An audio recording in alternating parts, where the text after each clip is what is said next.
샬롬. 오늘도 우리에게 생명 주신 하나님 앞에 감사하는 마음으로 또 이 하루를 살아내는 우리가 되기를 소망합니다. 오늘은 고린도전서 7장 1절부터 7절의 말씀을 좀 생각해 보도록 하겠습니다. 7장의 내용은 그 당시 결혼과 관련해서 그 당시에 일어났던 그 여러 가지 상황에 대해서 하나님의 백성들은 어떻게 반응해야 하는가에 대한 구체적인 해답이라고 할 수 있을 것 같습니다.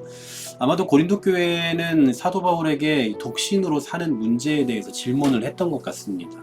일부의 사람들이 결혼하지 않는 것이 좋다, 혼자 사는 게 좋다, 이런 생각을 했던 것 같은데요. 그런 생각들이 좀 발전해서 어떤 사람은 혼자 살기 위해서 이혼을 한다거나 아니면 그냥 각방을 쓴다거나 이렇게 하려고 했던 사람들이 있었던 것 같습니다. 왜 이런 생각을 하고 이런 사람들이 존재했느냐? 아마도 우리가 이 고린도전서 전체적인 맥락에서 살펴볼 때에 이미 앞서 살펴봤던 것처럼 이 헬라의 그 당시 이원론 사상에 이 영향을 많이 받았기 때문일 겁니다.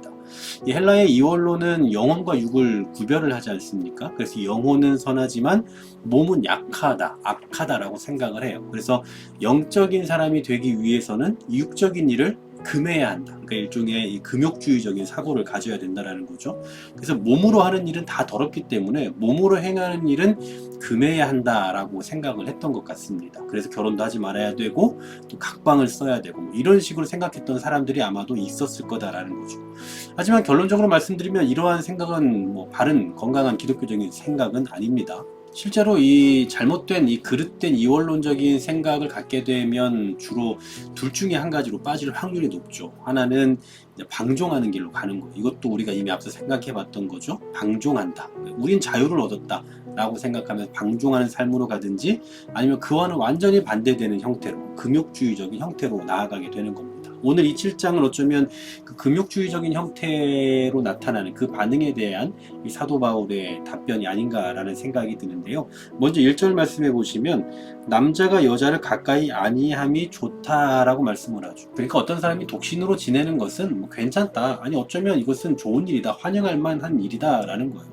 그러나 2절 말씀해 보시면 음행을 피하기 위하여 남자마다 자기 아내를 두고 여자마다 자기 남편을 두라. 자, 남편을 두고 아내를 둬야 되는 그 이유가 뭐라고 이야기합니까? 바로 음행을 피하기 위해서입니다. 결국 결혼은 음행으로부터 사람을 보호하기 위한 거다라는 거죠. 원래 결혼은 우리가 잘 알고 있는 것처럼 하나님께서 내신 굉장히 합법적인 일 아닙니까? 남자와 여자라는 두 인격체가 한 몸을 이루는 일이죠. 그런데 음행을 피하기 위해서 차라리 결혼하는 게 낫다라는 이 말씀은요, 결국 사람이 타락한 이후에나 적용된 말씀입니다.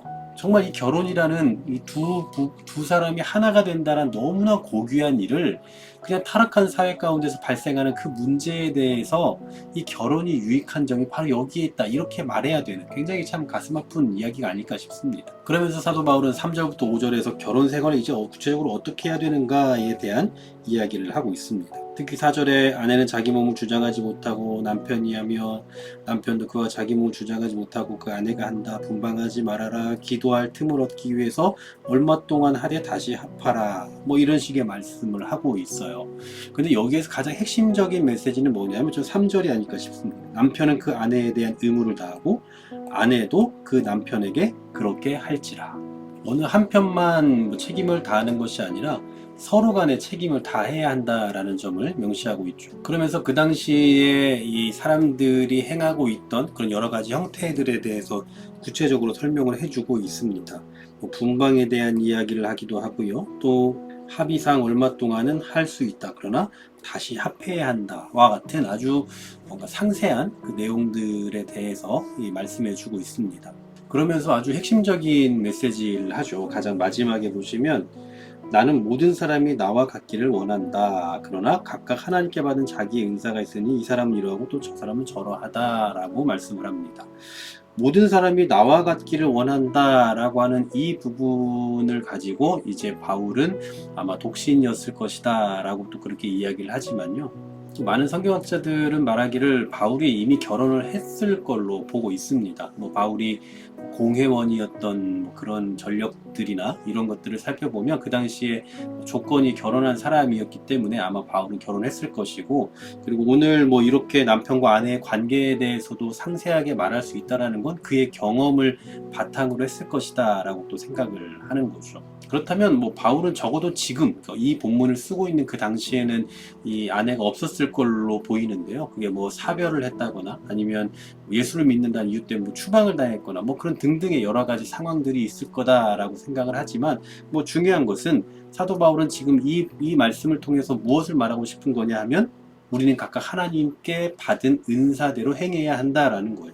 이게 정답은 아니다라는 거겠죠. 하나님의 부르심이 무엇인지, 그러니까 음행을 피하기 위하여 결혼을 하는 것이 나은지, 아니면 그냥 스스로 혼자 독신으로 살면서 하나님 앞에 충성된 삶을 사는 것이 나은지, 그것은 뭐 정답이 없는 거기 때문에 하나님의 부르심이 무엇인지를 생각하고 그 각각의 위치에서 어떻게 하면 주를 기쁘시게 할 것인가를 생각하며 주님의 뜻에 합당한 삶을 살아가라, 그것을 말하고 싶었던 겁니다. 요즘에는 그 어느 때보다 이 독신주의가 많은 때입니다. 뭐 아이를 낳기 싫어하는 뭐 그런 분위기도 참 많이 형성되어 있긴 한데요.